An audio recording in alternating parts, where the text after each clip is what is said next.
さんの殺し屋さ。首に巻きつくチョーカー、尖ったナイフがモチーフ、シルバー製のチェーンのピアス、サソリが毒針を向けてるぜ、向けてるぜ。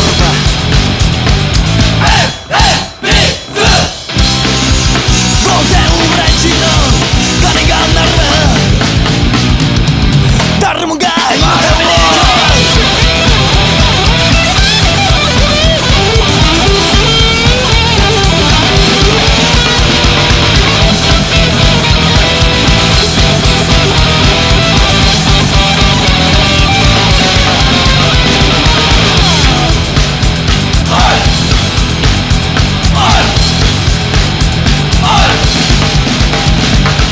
やつの頭を割ったのは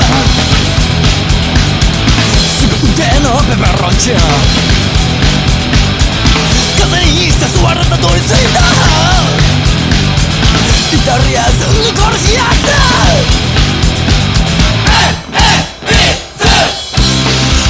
5000の金がなれば誰もが愛のために生きる、